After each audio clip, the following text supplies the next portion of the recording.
kábíyèsí ọba ìlú Ìrèé tó wà níjọba ìbílẹ̀ borípẹ́ ní ìpínlẹ̀ Ọ̀ṣun ìyún ọba Ráfẹ̀ Olúpọ̀nlé ó mà ti lọ́ọ́ fi ẹjọ́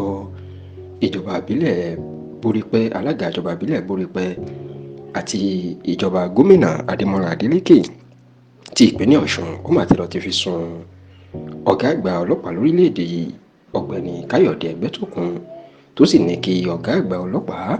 kó bá òun rí i dájú wípé wọn kò yọ òun ní ipò ọba ìlú Ìrèé àti wípé wọn kò yan ẹlòmíín láti rọ́pò òun gẹ́gẹ́ bí ọba ìlú Ìrèé. Ẹ rántí wípé ọba Ráfẹ̀ Olúpọ̀nlé ni wọ́n yàn gẹ́gẹ́ bí ọba ìlú Ìrèé níjọba ìbílẹ̀ borípẹ́ ní ìpínlẹ̀ Ọ̀ṣun tẹ́lẹ̀, ṣùgbọ́n nígbà kété tí Gomina Ademola Adeleke tó gbàjọba ní ọdún 2022 ènìyàn ó mà jẹ́ kó di mọ̀ wípé àwọn ọba tí gómìnà àná ní ìpínlẹ̀ Ọ̀ṣun Alhaji Ìgbóyèga Oyètọ́lá yàn èyí tí kò bá òfin mu ni òun yóò tún ṣàgbéyẹ̀wò ẹ̀. ṣá o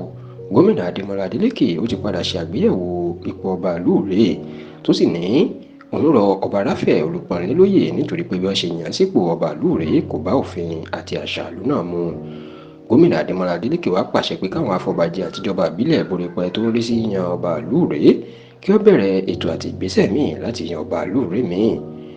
láti má ṣe jẹ́ kí ó di ìtìjú àti àbùkù fún. Èyí ló mà jẹ́ kí ọba Ráfẹ̀ Olúpọ̀nlé ó mà ti kọ lẹ́tà nípasẹ̀ agbẹjọ́rò ẹ̀ amòfin Muyideen Adéoyè sí ọ̀gá àgbà ọlọ́pàá lórílẹ̀‐èdè yìí ọ̀gbẹ́ni Káyọ̀dé Ẹgbẹ́tókun ó ní kí ọ̀gá ọlọ́pàá kó jẹ́ kó di mọ̀ o fún gómìnà ìpínlẹ̀ Ọ̀ṣun àti ìjọba ìbílẹ̀ borípẹ́ alága abẹ wípé bí wọ́n bá gbìyànjú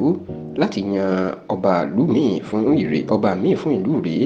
ó tako òfin àti pé ẹ̀sùn ọ̀daràn ni. Ọba Ráfẹ̀ Olúpọ̀nlé ní gbogbo ìwé ẹ̀rí oyè àti ọ̀pá àṣẹ ló ti wà lọ́wọ́ òun tó sì ní nígbà tí wọn kò tí ì gbà lọ́wọ́ òun wọn kò lẹ́tọ̀ọ́ láti lọ́ọ́ ṣe ètò ìyànsípò ọba míì